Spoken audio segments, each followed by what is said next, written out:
Cast away, एक ऐसी कहानी जो कि चक नोलैंड की सच्ची घटना पर आधारित है, जो कि एक आइलैंड पर फंस गए और वो वहां पर पूरे 4 साल तक रहे। तो चलिए जानते हैं कि कैसे वो उस आइलैंड पर फंसे और कैसे वो उस आइलैंड पर 4 साल तक रहे और आखिर में वो किस प्रकार इस आइलैंड से बाहर निकल पाए। तो दोस्तों अपनी कुर्सी की पेटी को बांध लीजिए और हो जाइए तैयार one of the best adventure survival movie को देखने के लिए। ये कहानी है फेडेक्स कोरियर कंपनी के एम्प्लॉय चक की, जो कि अपने काम के लिए बहुत ज्यादा सीरियस होता है। वो चाहते हैं कि उनकी कंपनी का हर एक पार्सल, हर एक कोरियर बिल्कुल टाइम पर पहुंचे। इसलिए वो अलग अलग कंट्रीज में जाते रहते हैं जहां पर उनकी कंपनी की ब्रांचेस होती हैं। साथ ही में चक एक लड़की से प्यार करता है जिसका नाम कैली है और कैली भी चक से बहुत ज्यादा प्यार करती है और ये दोनों बहुत ही लंबे समय से रिलेशनशिप में हैं। ये दोनों शादी करना चाहते हैं, लेकिन चक अपने काम में बहुत ज्यादा बिजी रहते हैं और वो देश विदेश घूमते रहते हैं और इसी वजह से इन दोनों की अभी तक शादी नहीं हुई है।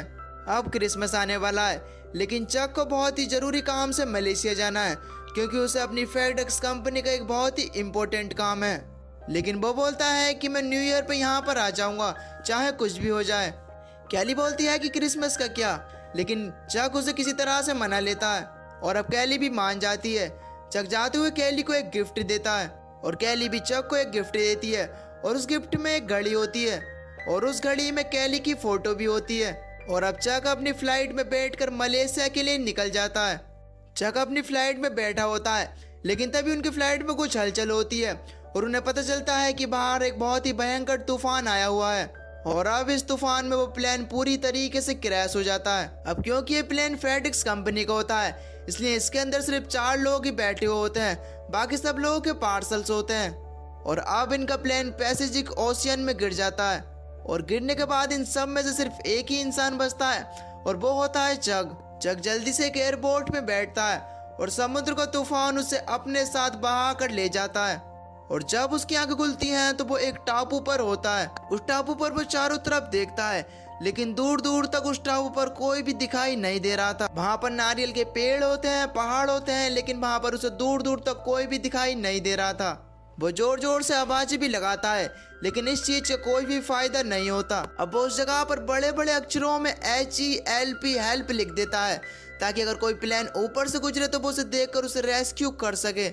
और अब ऐसे ही रात हो जाती है और चक सो जाता है। सुबह उठकर चक देखता है कि जो उसने HELP हेल्प लिखा होता है वो पानी के बहाव की वजह से पूरी तरीके से मिटन गया होता है। अब चक लकड़ी के बड़े बड़े टुकड़े लेकर आता है और उनसे HELP हेल्प लिखता है, क्योंकि चक जानता है कि उसे यहाँ पर ढूंढने के लिए कोई ना कोई जरूर आएगा और जब यहाँ पर कोई आए तो वो उसके इस मैसेज को देखकर यहाँ पर उसे देख ले, क्योंकि उसे अभी भी हेल्प की जरूरत है। अब यहाँ पर चक देखता है कि यहाँ पर बहुत सारे फेडेक्स कंपनी के पार्सल गिरे हुए हैं, लेकिन वहाँ पर कुछ भी खाने के लिए नहीं होता। चक को अब बहुत ज्यादा प्यास लगी है और वो बहुत ज्यादा भूखा है। तभी चक के पास एक नारियल गिरता है। अब क्योंकि चक को पानी की जरूरत है और वो समुद्र का पानी भी नहीं पी सकता, इसलिए उसके पास सिर्फ एक ही ऑप्शन बचता है कि वो इस नारियल के पानी को पिए। वो बहुत सारे नारियल्स को एक जगह इकट्ठा कर लेता है, लेकिन नारियल्स को फाड़ना आसान नहीं है। इस चीज में चक को बहुत ज्यादा स्ट्रगल करना पड़ता है और वो बाद में एक नारियल को निकाल भी लेता है, लेकिन उसके अंदर छेद करना बहुत ज्यादा मुश्किल होता है और उसका सारा पानी नीचे गिर जाता है। और अब बहुत देर की मेहनत के बाद फाइनली चक एक नारियल में छेद कर उसमें से पानी पीना सीख जाता है और अब चक के पास पानी पीने के लिए नारियल है। अब यहाँ पर चक को 2-3 दिन हो चुके हैं, लेकिन उसके पास पहनने के लिए कोई भी जूते या कोई भी पहनने की चीज नहीं है जिन चीजों को वो पैर में पहन सके। और अब जब वो पानी में चल रहा होता है तो उसे चलने में बहुत ज्यादा दिक्कत हो रही थी और उसके पैर में बहुत ज्यादा दर्द हो रहा था और उसके पैर में से खून भी निकल रहे थे। इसके बाद चक अपनी पैंट को आधा फाड़ कर उसे अपने पैर पर लिपेट लेता है, क्योंकि उसे एक ऊपर एक बहुत ही ऊंची चोटी दिखती है जो कि बहुत ज्यादा ऊंची होती है। और वह डिसाइड करता है कि वो उस चोटी के ऊपर जाएगा और चारों तरफ का मुजाहिरा लेकर पता करेगा कि वो एग्जैक्टली इस वक्त कहाँ पर है। और जब वो उस चोटी के ऊपर जाता है तो उसे समुद्र में कुछ दिखाई देता है, इसलिए वो जल्दी से भागकर नीचे आता है और वहां पर जाकर पता लगाने की कोशिश करता है कि वो चीज क्या है। और वो वहां पर देखता है कि वो उसके प्लेन के पायलट की डेड बॉडी होती है। ये देखकर चक को बहुत ज्यादा दुख होता है और चक उसे दफना देता है, लेकिन उसे दफनाने से पहले उसके जूते और उसके पास एक टॉर्च होती है वो उसे रख लेता है, क्योंकि यही तो चीज उसके पास थी जो कि चक के काम आने वाली थी। अब चक को इस बीच पर, इस टापू पर बहुत ज़्यादा दिन हो चुके हैं और वो अकेला है, लेकिन वो धीरे धीरे इस टापू पर रहना भी सीख रहा है। उसने सीख लिया होता है कि रात को पत्तों पर जो उसका पानी गिरा हुआ होता है उसे नारियल में कैसे डालना है।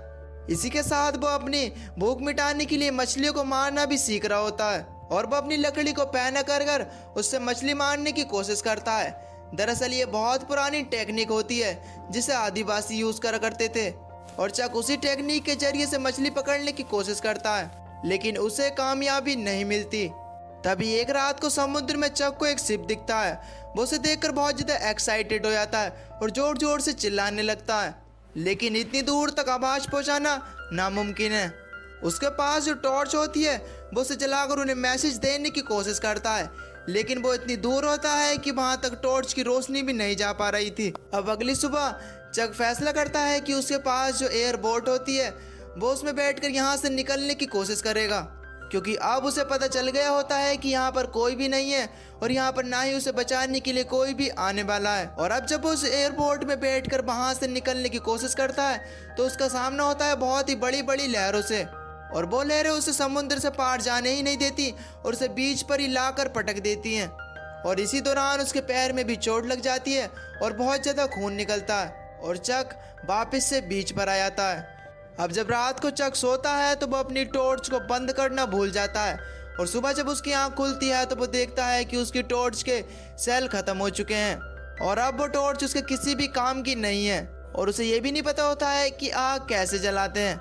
अब वो उन बॉक्सेस के पास जाता है जो कि फेडेक्स कंपनी के होते हैं। दरअसल वो तैरकर यहाँ पर आए होते हैं। वो एक एक कर सारे बॉक्सेस खोलता है, लेकिन उन बॉक्सेस में उसे अपने काम की कोई भी चीज़ नहीं मिलती। लेकिन एक बॉक्स में उसे जूते मिलते हैं जो कि स्कीपिंग के होते हैं और उनके नीचे ब्लेड्स लगे हुए थे। वो उसके ब्लेड्स को निकाल लेता है और अब उसके पास एक चाकू टाइप की चीज़ है जिससे कि वो किसी भी चीज़ को काट सकता है। वो एक लकड़ी को सार करता है और उसे औजार की तरह बना लेता है और अब वो दोबारा से मछलियों को और केकड़ों को पकड़ने के लिए जाता है, लेकिन इस बार वो ऐसा करने में कामयाब हो जाता है। लेकिन इस समय सबसे बड़ी समस्या ये थी कि वो उन्हें कच्चा नहीं खा सकता, उसे किसी भी तरह से उन्हें पकाना है। इसीलिए अब उसे आग की ज़रूरत है। वो आग जलाने की बहुत कोशिश करता है और आग जलाने के चक्कर में उसके हाथ भी छिल जाते हैं, लेकिन चक को इस चीज़ में कामयाबी नहीं मिलती। वो बहुत ज़्यादा फ्रस्ट्रेट हो जाता है और ज़ोर ज़ोर से वहाँ पर चिल्लाने लगता है। और तभी थोड़ी देर बाद उसे आइडिया आता है कि अगर मैं दो लकड़ियों को आपस में घिसूं तो शायद आग जल सकती है, क्योंकि इससे पहले वो जिस तरीके से आग को जलाने की कोशिश कर रहा था उसके हाथ छिल गए थे। और अब वो अपने दूसरे तरीके से ट्राई करता है और बहुत ही देर मेहनत करने के बाद फाइनली आग जल जाती है। और आग जलने के बाद चक बहुत ज़्यादा खुश हो जाता है और इस टापू पर आने के बाद चक को पहली बार इतनी ज़्यादा खुशी हुई थी। इसी के साथ वहाँ पर जो सामान पड़ा होता है उन सामान में एक फुटबॉल भी होती है और उस फुटबॉल पर चक का खून लगा हुआ होता है। चक उस फुटबॉल पर आँख, कान और नाक बना देता है और वो उस फुटबॉल से बातें करना शुरू कर देता है। अब उस फुटबॉल पर बिल्सन लिखा हुआ होता है, इसलिए चक उसे बिल्सन बुलाता है। और अब चक का इस टापू पर एक दोस्त भी है और वो है फुटबॉल। अब धीरे धीरे टाइम आगे बढ़ता है और आज चक को इस आइलैंड पर पूरे 4 साल हो चुके हैं और इन 4 सालों में चक का पूरी तरीके से हुलिया बदल चुका है। पहले वो मोटा हुआ करता था और आज वो पूरी तरीके से पतला है और अब उसके चेहरे के बाल भी बहुत बहुत बड़े हैं और चक अब इस आइलैंड पर पूरी तरीके से जीना सीख गया होता है। वो बहुत दूर से अपना औजार फेंकता है और उसमें मछली आकर फंस जाती है और वो मछली को दूर से ही मार देता है, क्योंकि वो 4 साल से लगातार इसी चीज का प्रयास कर रहा है। और अब चक इस आइसलैंड में और इस आइसलैंड के वातावरण में पूरी तरीके से घुल मिल चुका है। एक सुबह जब चक मछली खा रहा होता है तो तभी उसे किसी चीज की आवाज आती है और जब वो भागकर उसे देखने के लिए जाता है तो वो देखता है कि वहां पर तो एक स्टील की सीट होती है और इसे देखकर उसे आइडिया आता है कि मैं इस सीट की मदद से इस आइसलैंड से निकल सकता हूँ। दरअसल इस आइसलैंड से निकलने की सबसे बड़ी जो दिक्कत थी वो थी समुद्र की लहरें। जब भी चक यहाँ से निकलने की कोशिश करता तो वो समुद्र की लहरें वापिस से उसे वहीं पर लाकर खड़ा कर देती थी और इसी वजह से चक पिछले 4 सालों से इस टापू पर से निकल नहीं पाया है। अब वो बड़े बड़े नारियल के पेड़ों को काटता है और उन्हें किनारे तक ले जाता है और उनसे एक बेड़ा बनाता है। हालांकि बेड़ा बनाना इतना आसान नहीं था, उसे ऐसा करने में बहुत ज़्यादा दिक्कत हो रही थी। वो तय करता है कि जब भी यहाँ के हवा का रुख बदलेगा तब वो यहाँ से निकल जाएगा और जो उसे सीट मिली थी वो उसे हवा के विरुद्ध इस्तेमाल करेगा ताकि उसके बेड़े को धक्का मिल सके। जैसे कि पुराने जमाने में लोग अपनी नाव को आगे बढ़ाने के लिए पर्दों का इस्तेमाल किया करते थे, चक उसी टेक्निक को लगाकर अपने उस बेड़े को बनाता है। और अब वो वक्त आता है जब हवा का रुख बदल जाता है। चक अपने दोस्त बिल्सन को लेकर वहां से अपने उस बेड़े में निकल जाता है और उसे सामने बहुत ही बड़ी बड़ी लहरों का सामना करना पड़ता है, लेकिन चक उन्हें किसी तरह से पार कर लेता है। और इसके बाद वो बहुत खुश होता है क्योंकि अब उसने फाइनली उस आइसलैंड को छोड़ दिया है और अब उसके अंदर एक उम्मीद होती है कि शायद वो अब यहाँ से निकल सकता है। लेकिन उसके सामने अनंत समुद्र है जिसे पार कर उसे यहाँ से निकलना है। उसे नहीं पता कि उसे जमीन कब मिलेगी और उसे शिप कब मिलेगा। बस चक उस टापू को छोड़कर अब निकल चुका है। चक 4 सालों तक उस आइसलैंड पर रहा, लेकिन उसे समुद्र के अंदर बड़े बड़े तूफानों का, बड़े बड़ी लहरों का सामना करना पड़ता है। उसे बहुत तेज बारिश में सरवाइव करना पड़ रहा था। हालांकि वो अपना पेट भरने के लिए मछलियों को पकड़ लेता है और जो बारिश का पानी जमा होता है उसे अपने नारियल में लेकर उसे पीने के लिए कर लेता है। उसने पानी पीने के लिए वहां पर बहुत सारे नारियल रखे हुए थे और जब भी बारिश पड़ती है उनमें पानी भर जाता है और फिर चक उन्हें पी लेता है। लेकिन इसी बीच एक ऐसी घटना होती है जिससे कि चक पूरी तरीके से टूट जाता है। उसका दोस्त बिल्सन जो कि एक फुटबॉल है वो पानी में गिर जाता है और चक उसे ढूंढने की बहुत कोशिश करता है, लेकिन वो उसे नहीं मिलता, जिस पर चक बहुत ज्यादा रोता है क्योंकि बिल्सन ही वो था जिससे चक पिछले 4 सालों से बातें कर रहा है और बिल्सन उसका बहुत अच्छा दोस्त था। तो शायद आपको ये बात बहुत अजीब सी लगे कि एक फुटबॉल के जाने से कोई इंसान कैसे रो सकता है, लेकिन चक के लिए वो सिर्फ एक फुटबॉल नहीं था, वो पिछले 4 सालों से उससे बातें कर रहा है। भले ही ये बातें आपको बहुत अजीब लगे, लेकिन ऐसा रियल लाइफ में भी होता है। जब किसी इंसान के पास उससे बोलने के लिए कोई भी ना हो या तो उसे ऐसा लगने लगे कि इस दुनिया में उसका कोई भी नहीं है, तो वह ऐसी चीजों से बातें करने लगता है जो कि इस दुनिया में जीवित नहीं है। और यही वजह होती है कि चक को बिल्सन के जाने का बहुत दुख होता है और इसके बाद चक अपने आगे का सफर शुरू करता है। और कुछ दिनों के सफर के बाद जब चक पूरी तरीके से थक चुका है और पूरी तरीके से टूट चुका है, ऐसा लगता है कि वो मरने की कगार पर है, एक शिप उसके सामने से गुजरता है और वो लोग उसे देख लेते हैं और उसे बचा लेते हैं। अब चक अपने घर अपनी जगह पर वापस लौट चुका है, लेकिन वापस लौटने के बाद वो देखता है कि सब कुछ बदल चुका है क्योंकि उन लोगों ने जो कि चक को जानते थे या फिर उसके फैमिली मेंबर्स थे, उन्होंने समझा था कि चक मर चुका है। और उसकी गर्लफ्रेंड कैली जो कि उससे बहुत ज़्यादा प्यार किया करती थी और चक भी उससे बहुत ज़्यादा प्यार करता था, अब उसकी शादी हो चुकी है और उसकी एक लड़की भी है। चक उससे मिलने के लिए उसके घर भी जाता है, लेकिन अब कैली की एक फैमिली है और वो उसके साथ नहीं जा सकती। कैली ने चक को क्रिसमस के दिन एक घड़ी दी थी जो कि उसके साथ उस आइसलैंड पर भी थी। वो घड़ी वो उसे वापस कर देता है क्योंकि वो उसके खानदान की होती है, लेकिन चक उसके अंदर जो फोटो होती है उसे निकाल लेता है। और उसके जाने से पहले कैली उससे कहती है कि तुमने वादा किया था कि तुम वापस जरूर आओगे। चक कहता है कि आई एम सो सॉरी, लेकिन अब कुछ नहीं हो सकता।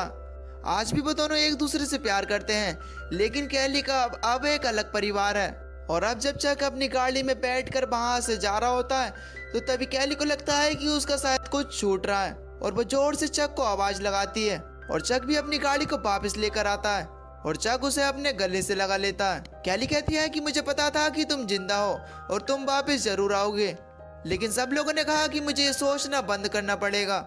मैं आज भी तुमसे बहुत ज्यादा प्यार करती हूँ और तुम ही मेरा पहला प्यार हो। चक भी कहता है कि मैं भी तुमसे बहुत ज्यादा प्यार करता हूँ।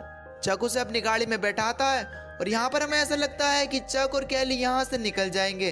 वो दोनों वहाँ पर बैठकर कुछ सोचने लगते हैं। तभी चक कहता है कि कैली तुम अपने घर वापस जाओ और चक उसे उसके घर तक छोड़ देता है। इसके बाद हमें दिखाया जाता है कि चक अपने एक दोस्त के साथ बैठा हुआ है और वो वहाँ पर बहुत ज़्यादा इमोशनल है। वो अपने दोस्त को बताता है कि अगर मैं उस आइसलैंड पर रहता तो शायद मैं मर जाता या फिर आत्महत्या कर लेता, लेकिन फिर भी मैं वहाँ पर जिंदा रहा क्योंकि मुझे कैली के पास आना था और इसीलिए बस मैं सांस लेता रहा। और आज जब मैं वापस आ गया हूँ तो मैंने कैली को खो दिया है। हालांकि इस पूरी मूवी में कैली और चक का लव एंगल ज्यादा नहीं दिखाया गया है, लेकिन इससे ये पता चलता है कि इन दोनों के बीच में बहुत ही गहरा प्यार था और ये दोनों एक दूसरे के बिना नहीं रह सकते थे। लेकिन वक्त ने, सिचुएशन ने कैली को अपने रास्ते पर चलने पर मजबूर कर दिया था और उसने शादी कर ली थी, लेकिन चक अब अकेला था। लेकिन जिंदगी को आगे बढ़ना ही होता है और अंत में हमें ये दिखाया जाता है कि चक के पास आज भी एक पैकेज है जो कि बोस आइसलैंड पर से लाया था। दरअसल ये पैकेज उस आइसलैंड पर उसके पास लास्ट पैकेज होता है जो कि उसने नहीं खोला होता है, और वो ये सोचता है कि जब वो घर जाएगा तो वो इस पैकेज को जरूर डिलीवर करेगा। और वो इस पैकेज को वापस करने के लिए आता है, लेकिन उस घर के अंदर कोई भी नहीं था। तो वो उस पैकेज को दरवाजे पर रख देता है और उस पर एक नोट लिखता है कि this package is saved my life, thank you Chuck Noland. और वो वहां से चला जाता है। और इसी के साथ ये मूवी यहीं पर खत्म हो जाती है। ये थी सच्ची कहानी चक नॉलैंड की। उम्मीद करते हैं कि ये कहानी आपको पसंद आई होगी। अगर ये कहानी आपको थोड़ी सी भी पसंद आई हो तो प्लीज़ वीडियो को लाइक कर देना, और अगर आप चैनल पर नए हो तो प्लीज़ चैनल को सब्सक्राइब कर देना। बाकी हम मिलते हैं आपको एक नई वीडियो में। Thank you so much for watching.